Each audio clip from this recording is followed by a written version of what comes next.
É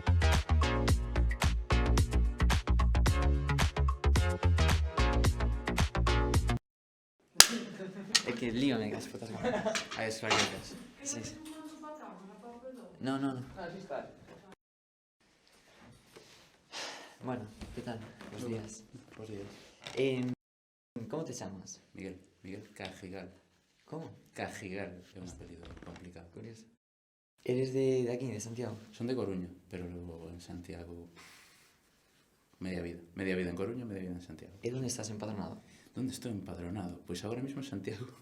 Porque... Pero despois de moito tempo, A movida chunga é cando levas, non sei, isto do empadronamento a mí me suena como viejuno. É como unha cousa de outra época porque a xente vivía e morría no mesmo sitio, ou máis ou menos no mesmo sitio. Eu levo vivindo aquí desde que estudiei a carreira e creo que me empadronei aquí fai un ano. O sea que, ben, bueno, entiendo de carreira, en Historia del Arte. Historia da arte, sí. O traballo de fin de grado, sobre que fixeches? Non fixen, eu son tan antigo non que había? eu non tiña traballo de fin de grado. E non tiñes nada parecido? Nada. Era licenciatura larga, 5 anos, e cando acababas.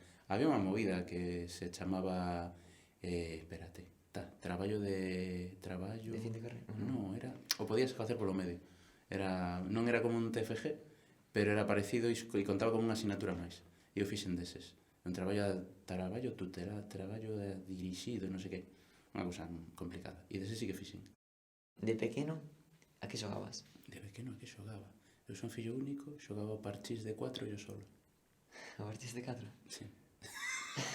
Un pouco absurdo. Pero teño unha especie de parchís de 8 que era máis complicado e tamén xogaba. Un parchís de 8? Parchís de 8 eu solo. Hostia. É moi triste.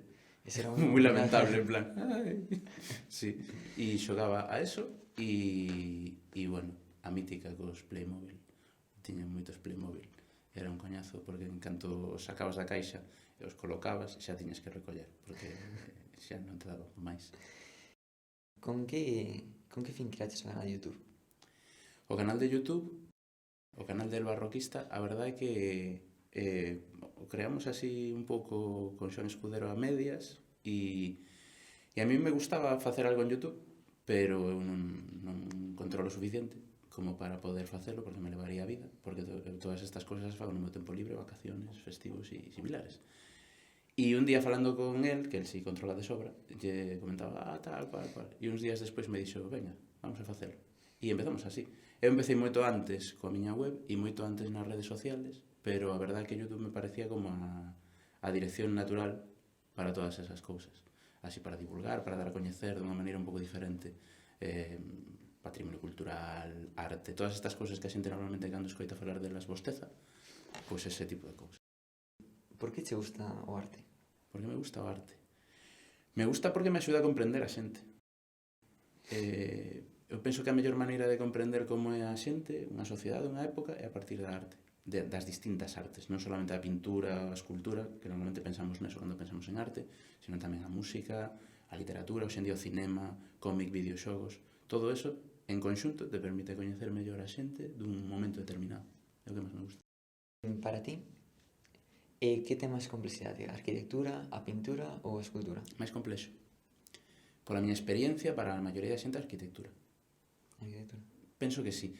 A min me resulta relativamente fácil, non sei, creo que porque desde pequeno me estuve entrenando para entender edificios, non a propósito, pero tiña estos libros maravillosos que teñen cortes dos edificios, planos dos edificios. Entón, eu desde pequeno estuve acostumbrado a ver a planta dunha catedral gótica e saber que é eso, e entendela. Pero pola miña experiencia na facultad, miñas compañeras, meus compañeiros, tiñan máis problemas para entender a arquitectura que a pintura ou a escultura. Igual por eso, porque estudias por plantas, por mapas, non estás no edificio, e facerte a composición de lugar é complicado. Mais que todas, a música. Eu penso que, curiosamente, e na miña experiencia, a arte coa que máis problemas ten a maioría da xente é a música. Parece que todo o mundo sabe de música. Pero, por exemplo, cando facía a carreira, acabei montando unha especie de grupito de clases clandestinas de música porque tiña moitas compañeras que non entendían de que iba eso. Porque é como moito máis abstracto. Bueno, xa que tes o canal co nombre del barroquista, o del barroco, ven por algo porque che gusta máis? Pois é unha historia larga. Estuve moito tempo pensando como iba a ser a web, como iba a ser o nome, porque escoller o branding, isto que din agora, é importante. E a verdade que non é que sexa a época que máis me gusta, é unha das que máis me interesa, seguro, sino que é a que mellor coñezo, probablemente.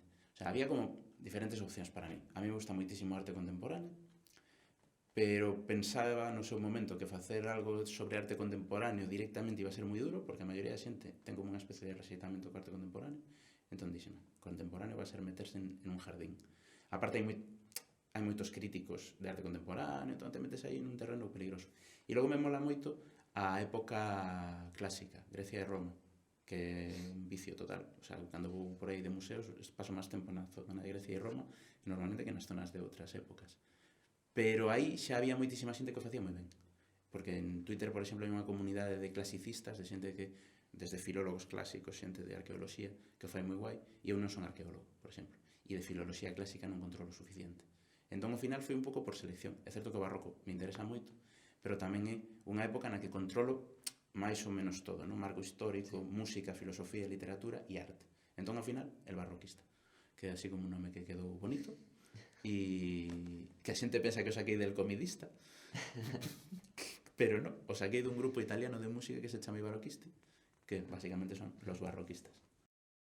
Ti crees que un artista ten que ser incomprendido para que sexa un artista? Non. Pero a maioría eu penso que eran moi comprendidos, e se foi fabricando como o mito da incomprensión. Hai casos moi gordos dese mito. Tes algún artista que te chame a atención? Non que che guste, senón que te chame moito a atención. Que me parezca extraño, raro. Sí. Ou sí, a min Banksy me diverte moito. Non é tanto que me guste, pero me parece moi divertido. Ahora xa está entrando nunha vertiente un poquinho, non digamos comercial, sí, pero sí está entrando nunha vertiente un pouco máis show business. Pero Banksy mola bastante e é divertido. Leva outra pregunta que te tiña para facer, que era se crees que todas as obras de arte teñen que estar en un museo. Non. Claro, que hai moitísimas. Normalmente a xente cando pensa en obras de arte sempre pensa no que están nos museos, pero é que hai tanto ou máis fora dos museos. Os museos teñen que ter moitas, pero evidentemente as obras de arte tamén poden estar pois, na casa de quen as compra ou donde correspondan. Teñen que estar máis repartidas, incluso na calle, que tamén é interesante. E que diferencia entre a concepción que se tiña do arte hai, por exemplo, 400 anos a de agora? Hai moitísimas. Igual a diferencia principal é a idea do arte público. Esa idea de que o arte é de todos. Fai 400 anos ni se planteaba que o arte era de todos, o arte era de quen o pagaba. E quen o pagaba o facía ben para sí, en plan, son un Medici e me compro un cadro espectacular para o meu palacio, para un dos meus 500 palacios, ou ben na igrexa, vou facer un retablo fantástico para mandar a mensaxe que eu quero mandarlle a xente. A idea de que hoxe en día todo o mundo pode disfrutar da arte, eso eu penso que é o cambio máis grande. E que a xente entende, ademais, que a arte debe ser para que todo o mundo disfrute. Ese eu creo que é o cambio máis grande. Que me dirías se che digo que eu fui ao Museo do Prado e salín moi decepcionado coas meninas?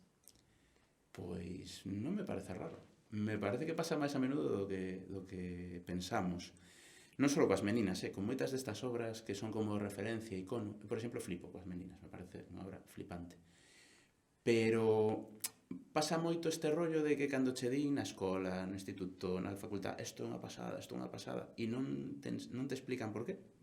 Ao final chegas ali e como, sí. Aquí en España pasa moito con Cervantes, el Quijote, ¿no? Como decir, el Quijote, hai que ler el Quijote. Ao final poñemos a ler el Quijote a nenos que non teñen capacidade para entendelo e o que consigues é que o odien e que digan, que aburrimiento, ¿no? Entón xa lle pillan como ese rollo. É super normal, hai mogollón de xente que me conta que va ao Prado e as meninas, e eu penso que igual é eso, é un fracaso de todo o que debería ir antes, ¿no?